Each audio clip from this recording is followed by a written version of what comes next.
soy el regalo de 15 años de mi madre. Mi mamá quedó embarazada a los 14 años y a los 15 años de ella yo nací. Giovanni Gil tuvo vocación artística desde la niñez. Es hijo de Marina Portillo y Luis Felipe Gil. Yo hasta los 9 años con mi hermano estudiamos primer grado, kinder no hicimos. Pero había una escuela casi enfrente, una escuela pública, y le decían la reina del Tazumal porque estaba toda herida, casi sin techo algunos sectores. En esa institución yo estudié 9 años ahí. Me dieron la oportunidad de hacer los dibujos en la pizarra, ¿verdad? La maestra. Y después me llamaban de los otros grados a que fuera también a hacer los dibujos ahí. De los grados superiores me ponían una escalera para que alcanzara la pizarra porque era un niño de 10 años, 9, no alcanzaba a hacer los dibujos. Llegué a mi 9º grado, ahí logré hacer teatro de alguna manera, ¿verdad? Logré hacer música también. Nunca imaginé que eso era una profesión. Cuando llegó al Ministerio de Educación, cuando ya estaba terminando 9º grado, hacer un examen de actitudes y aptitudes para ver en qué usted va a seguir adelante. Y la mayoría de mi porcentaje era el 99.9% para ATP. Yo lo sabía que era ATP. Y nos decían que ATP significaba artes plásticas. Inmediatamente yo me imaginé que era hacer carritos de plástico, babosadas, y dije, no, yo a eso no me voy a dedicar. Pero con el tiempo alguien me explicó qué era realmente. Y descubrí que lo que yo estuve haciendo durante 9 años ahí era una profesión. Ingresa a los 20 años de edad al Centro Nacional de Artes, institución donde se graduó como bachiller en artes. Cuando Carlos Cañas en el 94 me dice, usted se va a hacer cargo de grabado, yo no sabía nada de grabado. Tenía una idea, pero no un conocimiento específico. Así que, con su forma de ser, me dijo, o lo asume, o se me va a la calle, agarra sus cositas y adiós. Yo estaba joven y decidí aceptar el reto. Y como no tenía mayor cosa que hacer ni nadie que me orientara, pasaba en las mesas de aquí haciendo dibujos con tinta china, aguada y todo eso, como que fueran acuarelas. El maestro Carlos Cañas lo incita a desarrollar el grabado artístico. Él bajaba, me veía y solo veía las mesas llenas de eso. No hacía grabados. Un día él vino, me llamó y me dijo, tome, y me dio un librito que se llama El agua fuerte de Melis Marini. Ese libro que está en español plantea muchas fórmulas y muchas cosas de cómo hacer grabado. Lastimosamente lo que se menciona ahí de los materiales ya no existen. Betón de Judea, esto, lo otro, ya no sabía qué era. Entonces busqué las alternativas y empecé a tratar de hacer lo que el libro decía. 2 o 3 meses después, don Carlos Cañas vino, entró y me dijo, ¿y eso que está haciendo qué es? Lo que está en el libro. ¿Y cómo logró esto? ¿Y cómo logró lo otro? ¿Y cómo hizo acá? ¿Y cómo hizo allá? Entonces yo entendí que él estaba muy motivado porque había hecho algo bueno, ¿verdad? Ante sus ojos él estaba con eso y eso me dio un nivel de aceptación y me metí más de lleno, estudiando ese libro, estudiando otras posibilidades. Abrí un canal de comunicación con varios talleres de grabado en Latinoamérica y compartimos información, etc. Y así crecimos. Se especializa en Japón y en Cuba. Se desempeñó como director y coordinador de artes visuales en el Centro Nacional de Artes. Pero había un elemento muy importante que tenía yo que hacer, lograr una iconografía que me representara. Todos tenemos una forma de hablar, de caminar, de sentarnos, de escribir, bien propia de cada quien. Entonces yo quería a nivel de dibujo tener también esa iconografía específica. Y siempre tuve un problema porque yo dibujo con la mano derecha, ahora ya soy izquierdo también, dibujo con las dos manos, pero no podía hacer un círculo perfecto porque la mano me temblaba mucho. Siempre tuve ese problema, ¿verdad? De que la mano no me funcionaba bien. Entonces para hacer un círculo hacía un montón de líneas y lograba el círculo. Quería hacer un ojo así, un montón de líneas y lograba hacer el ojo y así. Entonces eso lo exploté a mi favor. Y cada línea que hacía para lograr las cosas, las representaba, ya no las borraba para lograr una cosa, sino que ya eran parte de. Y así me fui explotando y dije, esto es lo mío. Mi defecto lo convierto en una virtud y lo aprovecho. En el año 2003 impulsa el proyecto Soñar al Revés, en el cual participan maestros del arte salvadoreños. Entonces yo quise hacer muestra de lo que estaba haciendo afuera y me topé que casi nadie llegaba, más bien nadie, porque a quien le interesaba algo que nadie sabía. Entonces me dediqué a hacer talleres en todo el país, a hacer exposiciones internacionales. Me prestaron grabados de diferentes artistas, de Omar Rayo de Colombia, de varios, hasta conseguí de Picasso, de Dalí, y la gente aquí empezó a ver que estos señores de gran firma también habían hecho grabados.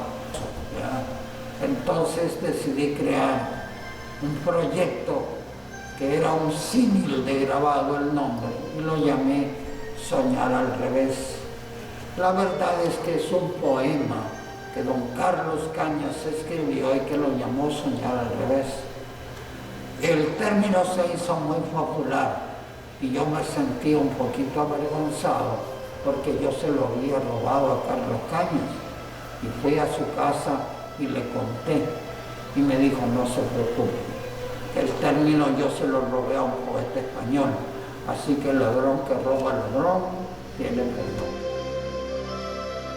Posteriormente, fruto de los talleres del grabado, realizan anualmente exposición bajo presión. Seguimos haciendo esas cosas con los centros comerciales, con varios lugares, etcétera, hasta terminar acá teniendo la incursión de alrededor de 64 artistas de este país durante 4 años haciendo grabado, disfrutándolo, haciendo exposiciones itinerantes, esto y lo otro.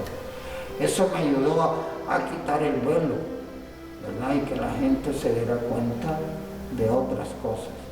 Pero todavía estaba la limitante de que este taller era el único taller que tenía estas máquinas, estas condiciones para ser grabado. Y esa ha sido la lucha.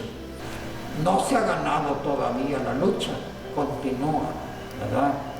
Pero a diferencia de 20 años atrás, hemos avanzado bastante en el tema.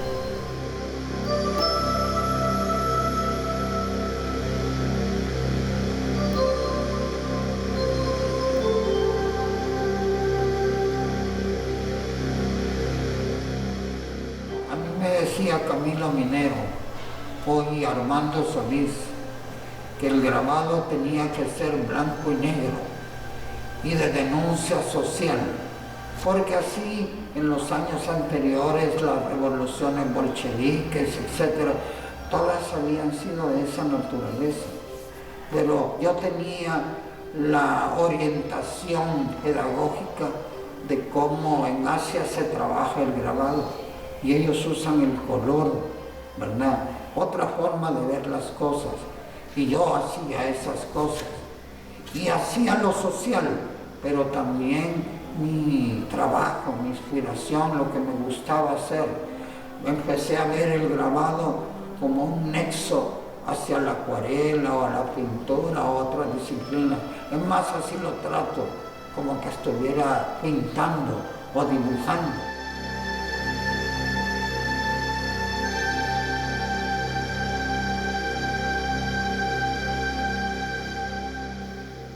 La obra de Giovanni se desarrolla dentro de la neofiguración. La neofiguración es una corriente artística surgida después de la Segunda Guerra Mundial, floreciendo entre los años 50 y 60 del siglo XX. Es una reacción ante el arte abstracto. Los neofigurativos vuelven a la figura con características propias, alterando las formas y colores. Su obra es figurativa con un sello personal. Sus figuras son complexión gruesa, cara pequeña y cuello alargado. Y la mayoría de mis maestros eran de la Universidad Nacional y ellos se tardaban horas hablando sobre la globalización, hablando sobre temas un poco bastante pesados que ahora siguen en boga, ¿verdad? Entonces decidí cómo lograr interpretar visualmente ese tipo de información. Hablaban del consumismo, que la gente adquiere cosas que no necesitan, pero que los medios nos hacen adquirir esas cosas. Entonces decidí crear seres inflados, parecidos a los de Botero, pero nada que ver con Botero. Seres, mujeres o hombres gordos de ese consumo, pero con sus cuellos largos, despegando la cabeza del cuerpo de alguna manera para interpretar la inconsciencia. Y luego ese mestizaje entre lo europeo y lo asiático y lo latino. ¿Cuál era para mí el elemento que unificaba esas tres culturas? Porque tenemos en Latinoamérica muy influenciada la parte asiática, la europea por la conquista y por nuestros antepasados también. Entonces el moño, decidí convertir el moño y los cabellos lacios de los hombres, ¿verdad? Y ese fue el icono que yo encontré y en eso me he basado durante más de 20 años creando mis figuras, mis cosas.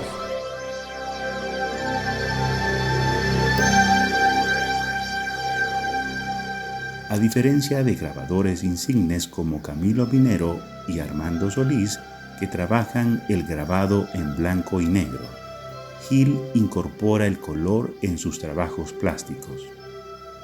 Ha desarrollado una línea de expresión abstracta. Aunque la neofiguración continúa exponiéndose en su creación artística, grabados en los que incorpora un rico y fuerte colorido.